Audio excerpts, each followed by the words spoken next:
तो hello friends, welcome to गणित wings. आज की वीडियो में हम आपको ये बताने जा रहे हैं, जैसे ये दो सर्कल हैं, इसमें से कुछ पार्ट भरा हुआ है।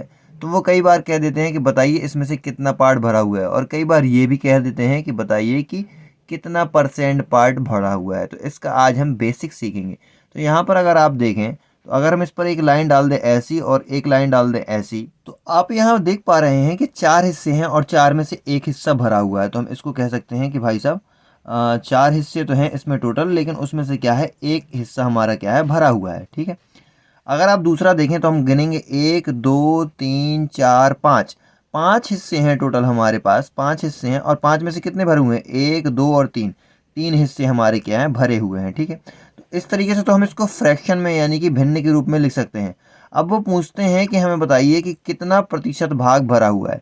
तो हम क्या करेंगे, इसमें अगर 100 का गुणा कर दें, 100% का, तो हमें पता चल जाएगा कि कितने प्रतिशत भाग भरा हुआ है। वैसे तो हम जानते हैं कि 25 दूनी 50, 25 तिहाई 75 और 25 चौको 100, 25% भाग भरा हुआ है। लेकिन अगर ऐसा आ जाए तो फिर आप कैसे बता पाएंगे कि कितना भरा हुआ है। एक बार आप इसको बताने की कोशिश कीजिए, फिर हम इसको आगे लगाते हैं। तो अगर हम इसको 4 से भाग दे देंगे तो 25 चौको 100, यानी कि ये जो भाग हमारा भरा हुआ है, कितना भरा हुआ है, 25% भाग भरा हुआ है और 75% खाली है। ठीक है। अब इसी प्रकार से दूसरा है, और दूसरा में पूछ लेते हैं कि कितना परसेंट भाग भरा हुआ है। तो हम इसमें क्या करेंगे, सिंपल सा 100% का गुणा कर देंगे, क्योंकि देखिए पांच हिस्से खाली हैं, पांच में से तीन भरे हुए हैं। तो हमने तीन को ले लिया और 100% का उसमें गुणा कर दिया, क्योंकि हमसे पूछ रहा है कि कितना परसेंट भाग इसमें भरा हुआ है। तो जब हम इसको आगे सॉल्व करेंगे तो अगर इससे 5 से इसको काट दें तो 20 पंचे 100 हो जाएगा, और 20 का 3 में गुणा हो जाएगा, तो हमारे पास आ जाएगा कितना, 60% भाग क्या है, इसका भरा हुआ है। और यहाँ पर कितना है, बाकी 40% भाग खाली है। अगर आप एक एक का देखें, देखिए तीन भरे हुए हैं, तो 20, 20 दूनी 40, 20 तिहाई 60, ये भरा हुआ है। 20 चौको 80 और 20 पंचे 100, पूरा पूरा 100% हो गया ना। तो इस प्रकार से कई बार क्वेश्चन आ जाएंगे। एक और है, अब जैसा कि ये तीसरा पार्ट है, तो तीसरा में हम काउंट करना चालू करेंगे यहाँ से। तो 1 2 3 4 5 6 7 8, टोटल 8 हैं। टोटल बॉक्स कितने हैं, 8 हैं हमारे पास। और 8 में से हमारे भरे कितने हुए हैं, तो देखेंगे 1 2 3, यानी कि 3 इसमें भरे हुए हैं। ठीक है। तो ये बन गया हमारा भिन्न के रूप में कि 8 में से 3 भरे हुए हैं। लेकिन अगर वो पूछ ले कि कितने प्रतिशत भाग भरा हुआ है, तो अब हम करेंगे यहाँ पे हम काट सकते हैं, इसको 2 से काट सकते हैं। 2 चौको 8 और 2 पंचे 10, 50 आ जाएगा। और 2 दूनी 4 और 25 दूनी 50।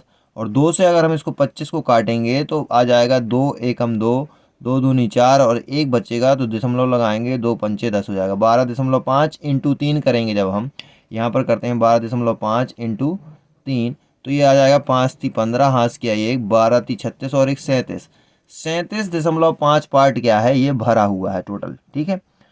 तो इस प्रकार से आप प्रतिशत निकाल सकते हैं। और एक, अगर एक भाग देखना चाहें कि एक कितना भरा हुआ है, तो कितने भरे हुए हैं टोटल, टोटल 8 भाग हैं। यहाँ पर 3 भरे हुए हैं, 3 का अगर भाग दे देंगे हम, तो 3 का इसमें अगर भाग दे दें तो 3 एकम 3, 3 दूनी 6, और यहाँ पर बचेगा या एक हमारे पास, तो 3 5 15, यानी कि एक भाग 12.5 पार्ट भरा हुआ है।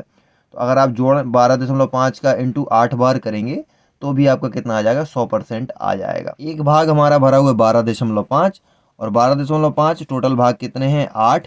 तो हमने एक भाग निकाल लिया, तो टोटल भाग भी निकालेंगे तो हमारा 100 आ जाएगा। देखिए 8 पंचे 40 का 0, 4 यहाँ पर कैरी आ जाएगा, 12 अट्ठे 96 और 4 100 हो जाएगा। एक अंक के बाद दशमलव, तो एक अंक के बाद दशमलव हो जाएगा, यानी कि ये हमारा टोटल 100% आ गया। तो क्या है, तीन पार्ट जब हमने निकाले तो वो कितने निकले थे, 37.5। एक एक पार्ट कितना है, 12.5 का। और अगर हम सिंगल पार्ट देखें, मतलब टोटल 8 पार्ट है, हमने 8 का गुणा कर दिया, तो हमारा वापस से 100% हो गया। तो ये बेसिक था, आप इसको जानिए किस प्रकार से भाग भरे हुए हैं और इसका कैसे प्रतिशत निकालेंगे। Thank you so much.